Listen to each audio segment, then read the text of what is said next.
Is Thomas H. Handy worth the money? Let's find out.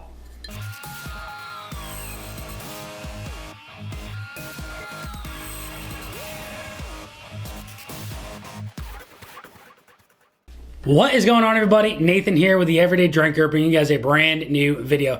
Today, we are going to be doing a review on the Thomas H. Handy 2023 release from the Buffalo Trace Antique Collection lineup.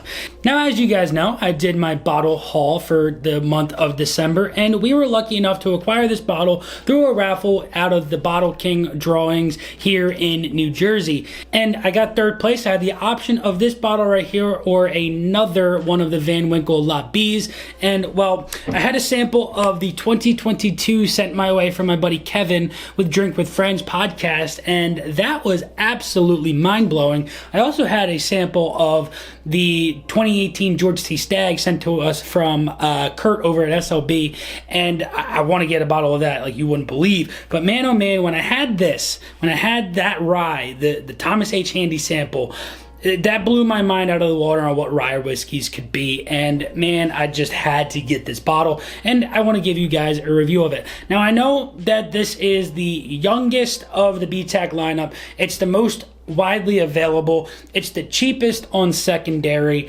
and well, does that mean that it's the worst out of the lineup?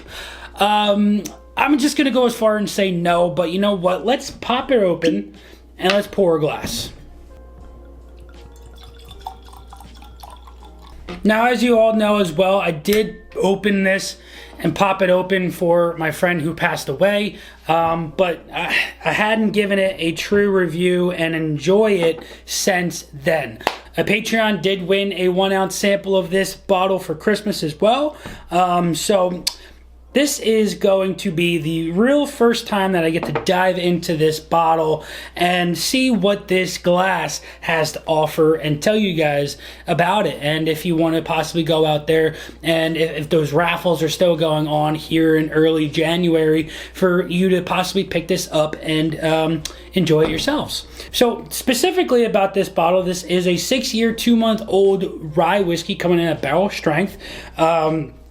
And it's a 100% rye, and it's out of the Buffalo Trace Distillery, Sazerac Company. And yeah, I mean, rye whiskeys are going to be bold. They're going to be spicy. They're going to be a little bit different than your traditional bourbons, right? So we're going to find out what these nuances in this bottle have to offer. So without further ado, everybody, let's get into the nose. I'm getting dark fruits off of this. A little bit of a raisin note.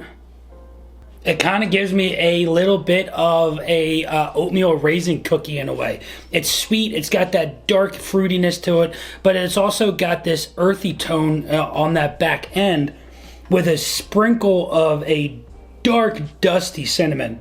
That ethanol does come through on the nose. This is coming in at 124.9 proof, and I am getting a ethanol punch to the face a little bit. I'm getting really nice warm cookies.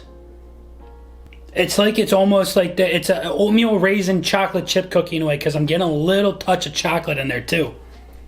I'm getting a little bit of molasses. There's a touch of a star anise in there. And there's a warm orange note as well.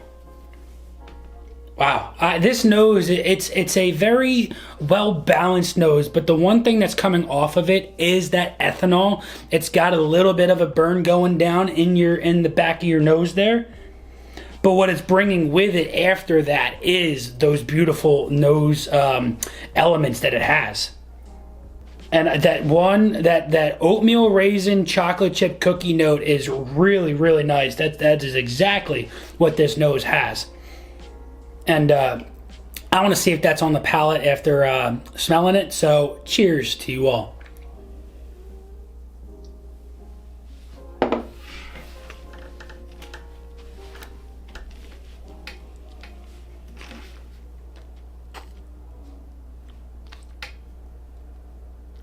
Wow. Wow.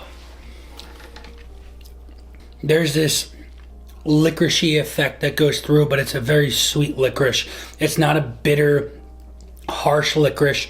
And It rolls over your tongue and it gives you these really rich, dark baking spices. That star anise is so prevalent on the palate. I'm getting a little bit of a sweet orange that rolls in that mid palate.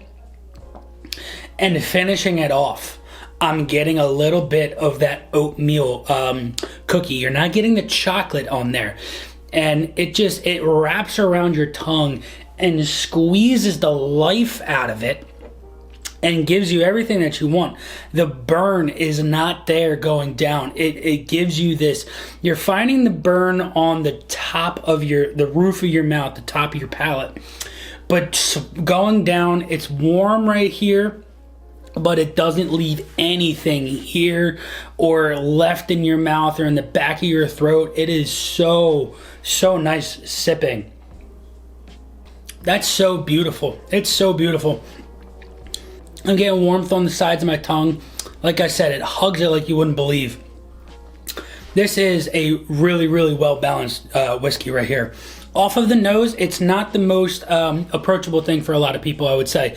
I would say a lot of people might get lost in the nose behind that the ethanol vapors that are coming off of this so prevalently. If you think that you can dive into it and find those nuances, it's really pleasant on the nose once you get past those ethanol vapors. But on the palate is where this whiskey really shines. Yeah, it is a sweet raisin oatmeal cookie that just has a little bit of a dusting of cinnamon on it. And then it's like you just take a mouthful of star anise and just enjoy that for a little bit, right? It's so beautiful. Wow. Now, is this bottle worth the secondary price? No. Is this bottle worth half the secondary price? No. I wouldn't spend $300 on this bottle. What I would spend on this bottle is probably $200 maximum. But I know that you can't find this bottle for $200. If you're lucky, I got lucky and I got it for MSRP. I spent I think it was $125 on this bottle right here. Would I do that over and over again? 100% I would spend $125 on this bottle over and over again. It is one of the best rye whiskeys I've ever had. It might be the best rye whiskey I ever had. We're going to be doing blinds with ryes and here on out through with so many different bottles that we're going to be getting our hands on in 2024. And I want to see where this bottle lands in a lot of these blinds. The Old Overholt Cask Strength 10-year coming in, I think that's 110 proof. I could be wrong on that. Maybe 120. I can't quite remember. We're going to be getting a bottle of that here soon as well, hopefully. And we've got a bunch of ryes that are going to go against this bottle and see where they land. I want to know what your favorite rye whiskey is. I mean, obviously, I'm lucky enough to have this bottle, and it is most likely my favorite rye whiskey at the moment. But you never know. There could be one that dethrones it. But I want to know what your favorite rye whiskey is as a bourbon drinker or just as a rye drinker alone. But that's just so darn good. Hope you guys enjoyed this one. Until next time, this has been Nathan with The Everyday Drinker. Cheers.